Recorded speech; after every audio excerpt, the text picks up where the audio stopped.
Shalom teman-teman, selamat malam. Kembali berjumpa dengan saya pada malam hari ini untuk membaca firman Tuhan Yesus.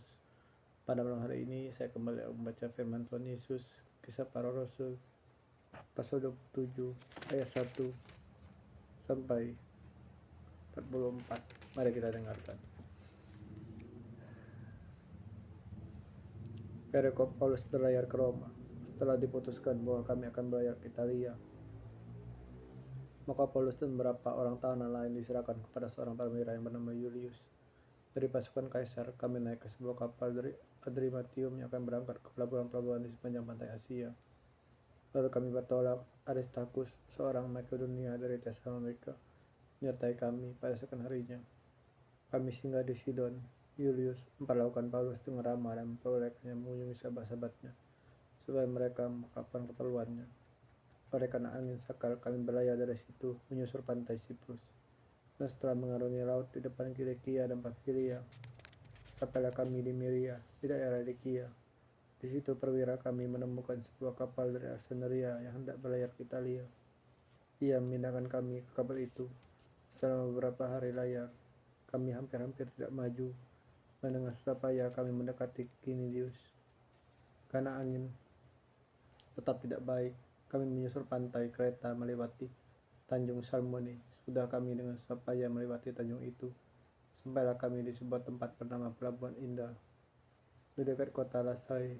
Sementara itu, sudah banyak waktu hilang, waktu puasa sudah lampau, dan sudah berbahaya untuk melanjutkan perjalanan pelayaran. Sebab itu Paulus mengingatkan mereka, katanya, saudara, aku lihat bahwa pelayaran kita akan mendatangkan kesukaran dan kerugian besar, bukan saja bagi muatan dan kapal, tapi juga bagi nyawa kita. Tapi perwira itu lebih percaya pada jurumudi dan nahkoda daripada kepada pengangkatan Paulus. Karena pelabuhan itu tidak baik untuk tinggal di situ selama musim dingin, maka kebanyakan dari mereka lebih setuju untuk berlayar terus dan mencoba mencapai kota Phoenix untuk tinggal di situ selama musim dingin. Kota Phoenix adalah sebuah kota pelabuhan di Pulau Kreta yang terbuka ke arah barat daya dan ke arah barat laut. Pada waktu itu, angin sepoi-sepoi bertiup dari selatan. Mereka menyangka bahwa maksud mereka sudah tentu akan tercapai. Mereka membongkar sawu, lalu berlayar dekat sekali menyusur pantai Kreta. Perikop kapal terkandas, tetapi tidak berapa lama lagi. Kemudian turunlah dari arah pulau itu angin badai, yang disebut angin timur laut. Kapal itu dilanda dan tidak tahan menghadap angin lahar luar.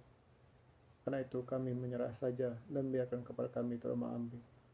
Kemudian kami hanyut sampai ke pantai sebuah pulau kecil bernama Kauda, dan di situ dengan susah payah kami menguasai skoci kapal itu. Dan setelah skoci itu dinaikkan ke atas kapal, mereka memasang alat-alat penolong dengan meliliti kapal itu dengan tali, dan karena takut terdampar di beting Sirtis, mereka menurunkan layar dan membiarkan kapal itu terapung-apung saja. Karena kami sangat hebat diombang-ambing angin badai, maka pada keesokan harinya mereka membuang muatan kapal ke laut. Dan pada hari yang ketiga mereka membuang alat-alat kapal dengan tangan mereka sendiri. Setelah beberapa hari lamanya, baik matahari maupun bintang-bintang tidak kelihatan, dan angin badai yang dahsyat terus-menerus mengancam kami. Akhirnya putuslah segala harapan kami untuk dapat menyelamatkan diri kami. Dan karena mereka beberapa lamanya tidak makan, berdirilah Paulus di tengah-tengah mereka dan berkata, saudara-saudara, jika sekiranya nasihatku dituruti supaya kita jangan berlayar dari Kreta, kita pasti terpelihara dari kesukaran dan kerugian ini.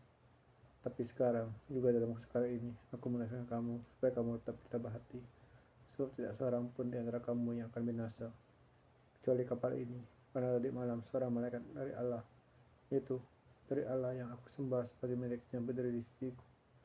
Dan ia berkata, jangan takut Paulus, engkau harus menghadap Kaisar, dan sungguhnya oleh karena Allah, maka semua orang yang ada bersama-sama dengan engkau di kapal ini akan diselamatkan karena engkau.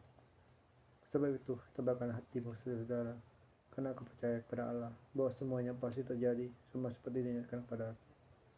Namun kita harus mendapatkan kapal ini ke salah satu pulau. Malam yang ke-14 sudah tiba dan kami masih tetap terombang-ambing di Laut Adria. Tapi kira-kira tengah malam, anak-anak kapal merasa bahwa mereka telah dekat daratan, lalu mereka melakukan batu duga, dan ternyata air situ 20 depak dalamnya. Setelah maju sedikit, Mereka menduga lagi, ternyata 15 tepat. Dan karena takut bahwa kami akan terkandasi salah satu batu karang, mereka membuang 4 sauh keburitan dan kami sangat berharap mudah-mudahan hari lekas siang. Akan tetapi anak-anak kapal berusaha untuk melarikan diri dari kapal. Mereka menurunkan skoci dan berbuat seolah-olah mereka hendak melabuhkan beberapa sauh di haluan. Karena itu Paulus berkata kepada perwira dan prajurit-prajurit, jika mereka tidak tinggal di kapal, kamu tidak mungkin selamat.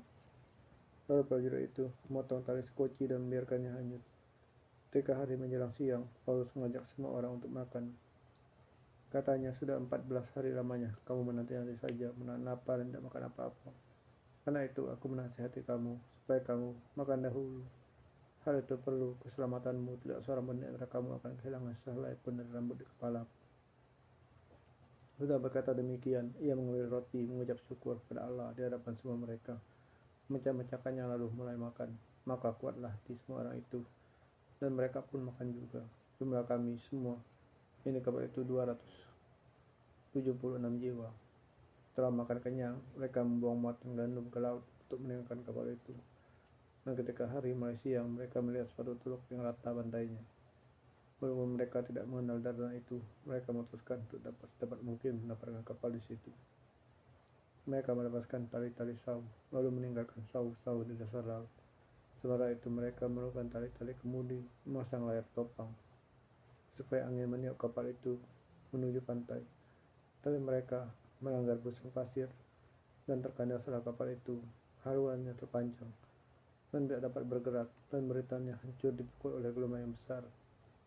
Pada waktu itu, prajurit-prajurit bermaksud untuk membunuh tahanan-tahanan supaya jangan ada seorang pun yang melarikan diri dengan renang.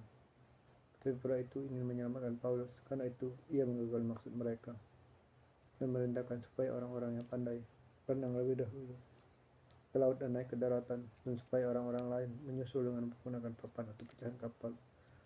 Biarkanlah mereka semua naik ke darat. Tuhan, tolong saya memecahkan malam ini.